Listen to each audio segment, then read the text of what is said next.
আমরা এখন আছি নওগাঁ জেলার তো একটা আম বাগানে আসছি। এখন এখানে চারিদিকে আম। আমরা এখন আমের বাগান মালিকের সাথে কথা বলবো। ভাই, এই বাগান তো আপনার না? জি আমার। এই বাগানের মালিক আপনি। আপনার পরিচয়? আমার পরিচয় আমি নাজমুল হোসেন। আমার বর্তমান আমরা যে জায়গায় আছি এই জায়গাটার নাম হচ্ছে সিহারা। এটা হচ্ছে পত্নীতলা থানায় অবস্থিত, নওগাঁ জেলা। তো আমাদের যে আমরা যে অবস্থানে আছি এটার নাম কিন্তু সিহারা। আগেও বলেছি, এখনো বললাম, সিহারা। তো আমরা যে আমার হাতে যে আমটা দেখতে পাচ্ছেন, এই আমটা মূলত আম্রপালি প্রজাতির আম, যাকে যাকে আমরা রূপালি আম। আম্রপালি আচ্ছা, আচ্ছা, বলে আচ্ছা। চিনি। এই সেই বিখ্যাত রূপালি আম হ্যাঁ, যা অত্যন্ত সুমিষ্ট। তো এখানে আম প্রায় এখনো গত বছরের তুলনায় আমের ফলনটা খুবই ভালো হয়েছে। আহ, দেখা যায় যে গত বছরের তুলনায় আমের সাইজটাও মোটামুটি বেটার কোয়ালিটি আসছে। আচ্ছা, আচ্ছা। এখানে আপনার মোট কতটুকু জমিতে আম চাষ করা হয়? এখানে প্রায় 49 শতকে 1 বিঘা হিসাব করলে এই জায়গায় দেখা যায় যে আপনার 2.5 বিঘা আছে। তো 2.5 বিঘা, তার জি মানে প্রায় 120 শতক প্লাস। জি জি। তো এখানে আমের গাছ কতগুলো আছে? আমের গাছ আনুমানিক প্রায় 1,500-এর উপরে হতে পারে, আবার একটু কমও হতে পারে। ঘনত্বর কারণে কিছু গাছ কেটে ফেলা হয়েছে, আচ্ছা, আচ্ছা, যার আচ্ছা। কারণে আমটা একটু সুন্দর আমরা হয়েছে। এভারেজ 1200 ধরতে পারি। হ্যাঁ, এভারেজে 1200, 1200 গাছ তো। 1200 থেকে 1400 ধরা যায়। আচ্ছা, আচ্ছা। তো আমের আমের উৎপাদন তো দেখা যায় হ্যাঁ, অনেক আমের ভালো হয়েছে। উৎপাদন খুব ভালো হয়েছে। এই যে এটা হচ্ছে বাড়ি ফোর প্রজাতির এই আম। জাতটার নাম কি? আহ, বাড়ি ফোর? হ্যাঁ, ক্যামেরাটা কাছে হ্যাঁ, এনে দেখান, আমটার সাইজ মোটামুটি খুবই ভালো।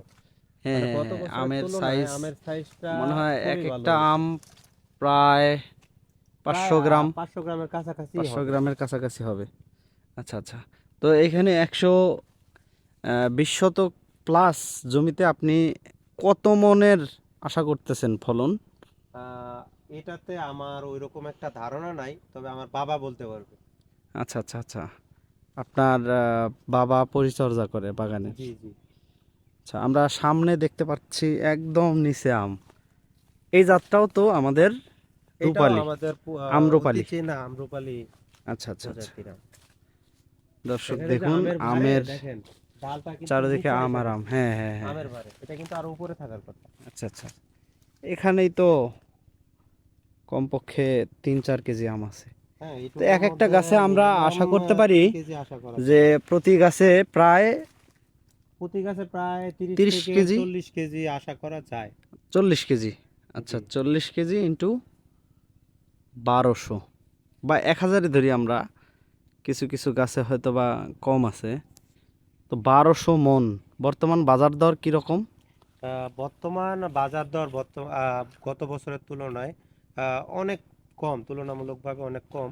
কম। আহ, কারণ এবারে ফলন কারণ ভালো এবারে হয়েছে। ফলন গত বছরের উৎপাদন আমরা তুলনায় অনেক জানি, ভালো উৎপাদন হয়েছে। বেশি হলে আমের দাম বাজার কমে মূল্য যায়। একটু হ্যাঁ, দামটা কমে একটু যায়। কমে যায়। আচ্ছা, আচ্ছা। তারপরেও বর্তমান প্রচলিত বাজার বর্তমান কিরকম? প্রচলিত বাজার দেখা যায় আম্রপালি তো এখনো নামে নাই।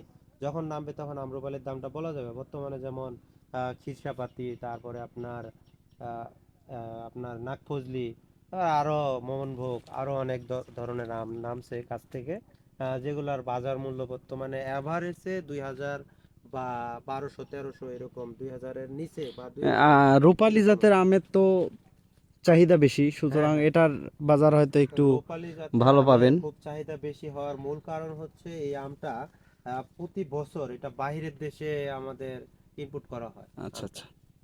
যার কারণে এটার বাজার মূল্য খুবই বেশি হয়। আবার অনেকে দেখা যায় এই আমটা প্যাকেটিং করে রাখে। ওই প্যাকেটিং করে রাখলে দেখা যায় যে ধরেন আম সামনের মাসে আমি এটা পাবো হয়তোবা, আর প্যাকেটিং করে রাখলে আরো 4 মাস এই আমটা আমার গাছের মধ্যে আচ্ছা, আচ্ছা। পৌঁছানোর মতো সংরক্ষণ থাকে। করা হয়, সোজা জি কথা জি। ওইভাবে সংরক্ষণ করা হয় যাতে অফ কিন্তু সিজনে দেখা আমটা যায় যে যাতে যদি সংরক্ষণ করা হয় সেক্ষেত্রে ওই আমের স্বাদটা কমে যায়। আমের গুণগত অরিজিনাল মান স্বাদটা বা থাকে না। স্বাদ মিষ্টি কমে অরিজিনাল যায়। স্বাদটা থাকে না। জি, জি, জি, জি। প্রসেসড। হুম। এটা হচ্ছে ন্যাচারাল, ওইটা হচ্ছে প্রসেসড। হ্যাঁ, আর একটা প্রসেস করে রাখা যায় যেটা হলো বিষ প্রদানের মাধ্যমে এক জাতে বিষ পাওয়া যায়, যাকে জি, আমরা জি। ফরমালিন নামে চিনি। ওই ফরমালিন দিলে এই আমটা দেখা যায় ওই 3-4 মাস আরো থাকবে। কিন্তু আচ্ছা, আচ্ছা, আচ্ছা। আমাদের এখানে না, ফরমালিনটা ব্যবহার ওসব হয় না, তো মানুষের যার জন্য কারণে অত্যন্ত প্যাকেটিং ক্ষতিকর, মানবদেহের জন্য প্যাকেটিং ক্ষতিকর। প্রজাতিটা আমরা ব্যবহার তো করে থাকি। আপনাদের কাছে, আমাদের বাংলাদেশের যত আম চাষি আছে প্রত্যেকের কাছে আমার অনুরোধ, কোনো প্রকার ফরমালিন বা এই ধরনের প্রসেসড, মানে যা হবে ন্যাচারাল, মানুষ হুম, যাতে, মানুষ যাতে সবাই তৃপ্তি যাতে করে খাইতে খেতে পারে, পারে, এবং যাতে কারো কোনো আমের ক্ষয়ক্ষতি যে না হয়, আমের যে পুষ্টিগুণ সব এটা কিছু যেন পরিপূর্ণ বজায় থাকে। রেখে যেন চাষিরা যেন উৎপাদন করে। হুম। তো যাই হোক, আম বাগানে খরচ কীরকম আম বাগানে আনুমানিক? দেখা যায় প্রথম প্রথম খরচ একটু কম, যখন আমের মোলটা গাছে আসে তখন থেকে মূলত খরচটা বাড়ে। দেখা যায় যে আমাদের সপ্তাহে 2 দিন বা সপ্তাহে 1 দিন পরিচর্যার জন্য বিষ প্রদান করা হয় গাছে, যাতে আমটার মধ্যে পোকা না হয়। কীটনাশক হ্যাঁ, কীটনাশক ব্যবহার করা হয় যাতে যাতে ওই আমটাতে পোকা না হয়, কারণ অনেক আম পোকানাশক। দেখা যায় যে আমরা বিষ প্রদান না করলে আমটা পাকলে এটার ভিতরে পোকা হবে। জি ওই জি জি। পোকাটা যাতে না হয় সেই কারণে মোল হওয়াকালীন আমরা আমে এক জাতের কীটনাশক বা বিষ প্রদান করে থাকি। আচ্ছা আচ্ছা আচ্ছা। আমরা তখন থেকে মূলত এই খরচটা এই এই এই পর্যন্ত আসলে দেখা যায় যে এই 2.5 বিঘা বাগানে প্রায় 1 থেকে 1.5 লক্ষ টাকা খরচ হয়। আর দেখা যায় যে লাস্ট পর্যন্ত প্রফিট দাঁড়ায় আমাদের 5 থেকে 6 লাখ বা 7 লাখ 8 লাখ এরকম, মানে আচ্ছা আমের আচ্ছা উপর ডিপেন্ড করে এটা। আচ্ছা আচ্ছা। এবারে যা উৎপাদন হয়েছে আশা করি আপনাদের আহ, লভ্যাংশ কিছুটা হ্যাঁ, বাড়তে থাকবে গত গত বছরের বছরের তুলনায় তুলনায়। এবছর একটু লাভ আচ্ছা অংশটা আচ্ছা। বেশি থাকবে। তো এই যে আমরা দেখতে পাচ্ছি রূপালী, এইটা তো আমাদের নামতে আরো কিছুদিন হ্যাঁ, সময় এটা লাগবে। নামতে আরো কিছুদিন সময় লাগবে, এই আমটার সাইজ আরো একটু বড় হবে। আচ্ছা আর আচ্ছা মূলত এটাতে অনেক সুন্দর একটা কালারও আসবে। আচ্ছা। দেখা যায় বর্তমানে বাজারে আমরুপালি আম বিক্রি হচ্ছে, ওটাতে এক ধরনের ফরমালিন ব্যবহার করে আমটা হলুদ করা হয়। হ্যাঁ, মানে কিছু আমরা কিছু কালার আনলে আমরা অসাধু বাঙালিরা, ব্যবসায়ীরা এটা হ্যাঁ, করছে বাজারে। আমরা বাঙালিরা মূলত আম চিনি না। আম চিনি না কি কেন বললাম, যে আম সবুজ থাকে, সবুজ থাকলে একরকম আর আম কালার হলে একরকম। তো আমরা বাঙালিরা কালার খুঁজি, যে কালার সুন্দর হলে হয়তো আমটা খেতে ভালো লাগবে জি জি বা জি আমটা জি। ভালো হবে। আসলে কালার কোনো ফ্যাক্ট না, আম হচ্ছে মূলত কালার ছাড়া যেটা, সেটাই মূলত আম। কালার আচ্ছা আছে মানে মনে করবেন যে ওটাতে ফরমালিন মিক্স আচ্ছা করা আচ্ছা। হয়েছে। ধন্যবাদ, আপনার আপনার আপনার মাধ্যমে জানতে পারলাম যে আপনি এদিকে আরো দেখতে পারেন, এই যে বড় বড় আপনার যেটা বাড়ি ফোর প্রজাতির আম, সাইজ ওইটা আরো বড়, আপনি দেখতে আচ্ছা পারেন। আচ্ছা। এই যাত্রার নাম বাড়ি 4। হ্যাঁ, এটা আমরা দেখতে পাচ্ছি যে পাকার মতো একটা রং আসছে। লাল একটা আবরণ আসছে আমের মধ্যে। এটা বেশি দিন নাই, আর মনে করেন যে 10-15 দিনের মধ্যে এটাও বিক্রি পেকে হবে। যাবে। আচ্ছা আচ্ছা আচ্ছা।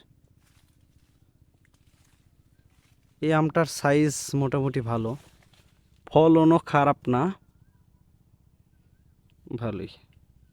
তো কেউ যদি আম আম বাগান যদি কেউ করতে চায়, আপনি প্রেফার করবেন কোন জাতের আম ব্যবহার করতে, মানে কোন আহ, জাতের আম চাষ করতে, দেখা যায় যে যেটাতে উৎপাদন ফলন, ভালো হ্যাঁ, এবং ফলন বাজারও ভালো ভালো পাওয়া এবং যায়? বাজার মূল্য ভালো, যদি সেদিক থেকে যদি লাভ বেশি করতে চায়, বর্তমানে মানুষ তো লাভের অংশটাই বেশি খোঁজে। জি জি যার জি জি, কারণে আমাদের অবশ্যই। বাড়ি ফোর প্রজাতির আম, ব্যবসা করতে গেলে আহ, অবশ্যই লভ্যাংশর বাড়ি প্রয়োজন। ফোর প্রজাতির আমটা এবং আমরুপালির আমটা আমাদের অতিরিক্ত আমাদের লাভ দেয়, যার কারণে আমরা মূলত বাড়ি ফোর আর আচ্ছা, আমরুপালিটাই ফলন এবং বাজার চাষ মূল্য করে থাকি। দুটোই হ্যাঁ, দুটোই ভালো পাওয়া যায়। আশানুরূপ পাওয়া যায় আর কি। তো ঠিক আছে, ধন্যবাদ নাজিমুল ভাই। আপনাকে আপনার অনেক ধন্যবাদ।